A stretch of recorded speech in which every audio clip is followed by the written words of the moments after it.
looked up. Before I knew it, I was 240 pounds. Well, good morning. I hope you're having a fantastic week. I'm here in Gathering Grounds. The week between Christmas and New Year's is always kind of a laid-back week, but it's also a week that a lot of us start thinking about the coming year and maybe even some changes that we'd like to see in our own lives. And I've invited a friend of mine, Laurent Che, to join us today. Laurent and I met at a wedding. We did. Was that in October or?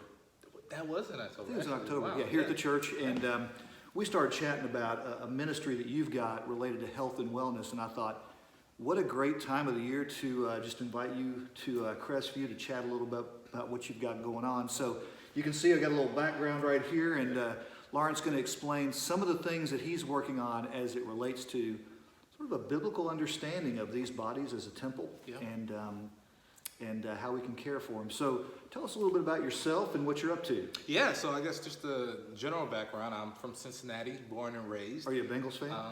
By association. I've never been a football guy, but by association, when people ask, I always say Bengals. I've traveled around a little bit, and it's always Bengals, right? Well, not being a football guy and being a Bengals fan can go hand in hand. Is that right? You know what? I actually understand that one. So believe it or not, even not being a football guy. Yeah, so you grew up here in Cincinnati. I did. I went to St. Xavier High School. Oh. And then for college, left a little bit, went to Kent State. Okay. And then came back for a little bit, went back out to Boston University for grad school. Okay. Came back. I currently work at Xavier full-time as a senior creative content producer there. Coming up on 3 years. Have a great team, great people that I work with. Been really blessed to be working there. And this is something that I do in relation to that kind of on the side and as a passion hobby. So whenever you say, this is what I do, tell us a little bit about your ministry. Yeah, so it's called Tending to Your Temple. It's a faith-based health and fitness.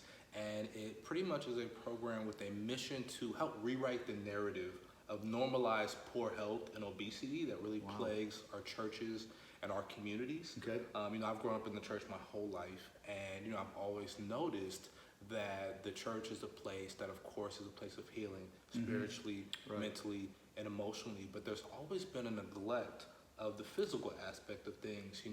Different funerals for people who are passing from things that I'm learning now could have been avoided with different lifestyle choices. And I started kind of realizing after going through my own journey and own transformation that, being a Christian, being someone who follows God, means that it can also take place, it can externalize in how we take care of our bodies. Gotcha. So the temple, of course, this is the temple of the Holy Spirit. Absolutely. And, so you said something about your own journey. What was that like? Yeah, so I mentioned a little bit earlier, I kind of did some bouncing around and this and that. So I graduated from college in 2015. Okay. And I was very involved there. So I was I was dancing full time. I was a full-time dancer there. I was captain of the dance team. I was fairly involved in like the art scene, the poetry scene. I was an active college student. And at that time, like God had kind of just taken a backseat to everything I had going on. And I graduated from college, and I went from being this big man on campus to this broke guy in my mom's basement. And let's just say that really kind of had an effect on me. And I was kind of rediscovering who I was in Christ, and that combined with the struggles of not being able to find a job. Gotcha. And being rejected from graduate programs back to back, and navigating different family dynamics. And 5 years later, I looked up. Before I knew it, I was 240 pounds. And for those who don't know, I naturally sit at a weight of about 195 to 200, like your average man. So I had to do some serious overachieving to get up to that 240. And I just was not happy with myself. My confidence was low. My doctor was concerned, actually. I was only 27, and my doctor was concerned. My clothes didn't fit. And I just literally didn't recognize myself in the mirror. And now you're looking at someone who lost 50 pounds over the course of 7 months during quarantine. And that led me to wanting to share that with everyone else around. So let me stop. So during the quarantine, you lost weight. The rest of us picked it up, and you lost it. Well, I had a good 15 pounds to lose from quarantine, but quarantine lasted long enough that I was like, let me go ahead and switch things up. And so now you're sharing what you learned with other people. Yes.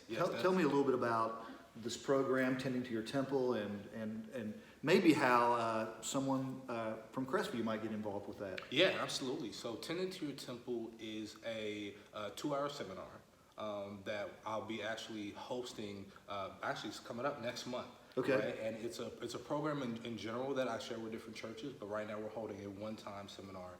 And pretty much what the program is itself, it's a 5-segmented program. And it first starts off with health and fitness mindset, which is where it all starts, because literally nothing can happen without that. Understanding calories, your relationship with food. It's good. Yeah, it's good, you know, because some people hear relationship with food. We get along really well, actually. You know what I mean? And I do, yeah. And, you know, people hear that term and they're like, I'm not dating my sandwich. Why am I, you know, but we have, much like you can have a toxic relationship with the boyfriend or girlfriend or a family member, you can have a toxic relationship with food. Gotcha. Or you can have a healthy relationship with food. And then the power of planning. Because, you know, without a plan, you plan to fail, right? And a lot of people wonder, well, I've been trying to lose weight for the last 10 years. Well, did you ever make a plan, right? We understand that with money. We understand that with, you know, saving up for a kid or, you know, planning to be parents. But we don't understand that with our health and our fitness, that, hey, you're not going anywhere because life is too crazy if you're not intentional about it. And that's something I had to learn myself. And then the final segment is sustainable cardio and exercise.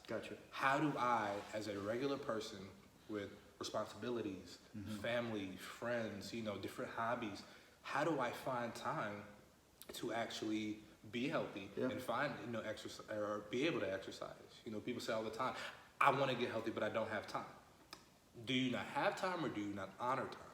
And that's a very big difference. That's something that I had to be very honest with myself about. Well, cool. So when and where?